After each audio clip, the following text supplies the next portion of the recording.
الإسلام ديني ومحمدا رسول الله. بسم الله الرحمن الرحيم. السلام عليكم ورحمة الله وبركاته. الحمد لله والصلاة والسلام على رسول الله وعلى آله وصحبه ومن والاه وبعد. Saudara-saudariku dimanapun Anda berada, lupa bisa menjadi rahmat yang patut disyukuri, tapi juga boleh jadi ia bisa menjadi musibah yang mesti dievaluasi, pun demikian diintrospeksi. Sisi yang kedua, ini banyak yang dialami oleh saya, Anda, atau bahkan kita dalam menjalani aktivitas kehidupan yang kita titi. Lupa terkadang bisa menyebabkan seseorang berbuat maksiat. Allah berfirman di Quran surah kedua Al-Baqarah di ayat 286 itu, Rabbana la tu'akhidna in nasina aw akhtana. Di antara sekian doa yang dianjurkan kita memanjatkannya kepada Allah, ya Allah, mohon jangan hukum kami bila pun kami pernah lupa dan dengan lupa itu kami berbuat salah. Tidak sedikit kesalahan dibangun dari sifat lupa. Orang berdusta bukan karena tidak tahu bahwa dusta itu salah. Hanya saat berdusta dia lupa bahwa itu keliru. Orang yang bergosip bukan tidak tahu kalau gosip itu tidak baik. Hanya saat ia bergosip ia lupa bahwa itu keliru. Lupa yang menjadikan seorang terjebak pada perbuatan salah bahkan dosa. Itu lupa yang diinisiasi dan diwaswasi oleh syaitan.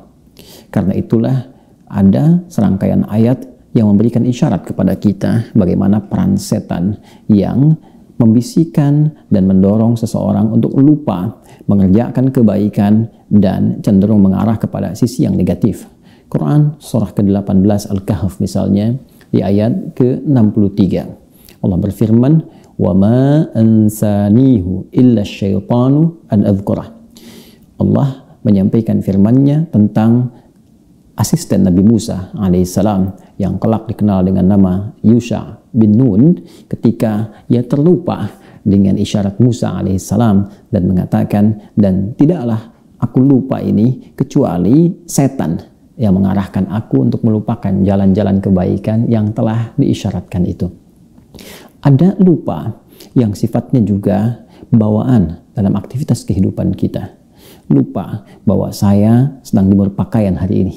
Lupa kalau pesan itu belum dijawab. Lupa kalau kunci mobil tadi ditaruh di mana. Terbawa dalam aktivitas keseharian. Bila mengarahkan kepada yang negatif, tetap ada peran setan di dalamnya. Al-Quran memberikan solusi kepada kita. Bagaimana seseorang bisa menjaga ingatan dengan kuat dan terhindar dari sifat lupa. Atau bahkan mengatasi lupa dalam aktivitas kehidupannya. Sehingga saat belajar, ia tidak mudah lupa. Saat menghadapi ujian, ia cepat ingat materi yang dihafalkan. Saat ia menghadapi persoalan-persoalan kehidupan, dia ingat bagaimana solusi-solusi yang bisa dihadirkan. Quran surah ke-18 Al-Kahf di ayat ke-24 itu Allah mengajarkan kepada kita tentang cara bagaimana mengatasi lupa. Allah berfirman, A'udzubillahi minasyaitonir rajim. Bismillahirrahmanirrahim. Wadhkur rabbaka idza nasit. Wadhkur rabbaka idza nasit.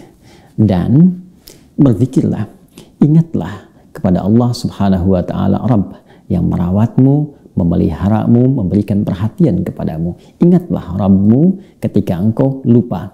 Wa qul asa an yahdiyani rabbi li aqraba min hadza rasyada. Dan katakanlah, boleh jadi Allah Subhanahu wa taala akan cepat memberikan kepadaku petunjuk, dan dengan petunjuk itu aku mendapatkan gambaran-gambaran tentang apa yang sedang dicari, diinginkan, atau sedang dilakukan. Saudara, ayat ini memang memiliki tafsiran beragam di antara para mufassir.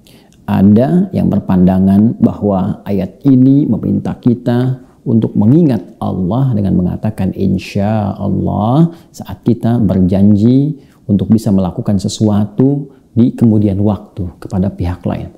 Ada juga yang menafsirkan bahwa ayat ini memberi gambaran kepada kita tentang ingat Allah Subhanahu wa Ta'ala jika memang kita pernah berjanji, pernah kita berbicara, menjanjikan sesuatu, walaupun terlupa agak lama itu, begitu kita ingat sebelum kita tepati, kita katakan insya Allah atau ingat kepada Allah Subhanahu wa Ta'ala. Namun dalam rumus tafsir, dan ini pun dimaknai oleh sementara para pakar tafsir sampai dengan kini, bahwa rumus yang mengatakan al-ibratu bi umumil lafzi la bi khususis sababi. Hukum, hikmah, bahkan isyarat kebaikan itu bisa kita dapati dari keumuman lafaznya sepanjang tidak ada tekanan-tekanan khusus, arah-arah khusus yang menjadikan ayat itu menjadi terbatas maknanya. Ayat ini memberikan makna umum kepada kita. Kalau saya, Anda, kita sedang lupa, maka ingatlah Allah Subhanahu wa Ta'ala. Berzikirlah kepada Allah Subhanahu wa Ta'ala. Zikir bisa dengan mengucap kalimat thayyibah, sekalipun itu istighfar. Astaghfirullah, subhanallah, masya Allah, Allahu Akbar. Zikir bisa dilakukan dengan sholat. Anda berwudu, tunaikan sholat 2 rakaat, Anda lakukan. Bisa dengan sholat, jika bertepatan dengan waktu duha, sholat duha. Jika tidak ada waktu yang khusus, bisa Anda jadikan sholat untuk sholat wudu. Lakukan sholat 2 rakaat. Kemudian, lihat apa yang terjadi ketika Anda berdoa dalam sujud. Umumnya, ada sebagian ulama yang menggunakan rumus ini ketika mereka mendapati lupa dalam hal-hal yang tengah mereka kerjakan. Zikir artinya mengingat Allah. Lupa pada kebaikan datang dari setan. Ketika kita menghadirkan ingatan kepada Allah, maka berlarilah setan meninggalkan kita. Dan dengan itu lupa boleh jadi hilang dan ingatan kembali kepada kita. Semoga bermanfaat. Assalamualaikum warahmatullahi wabarakatuh.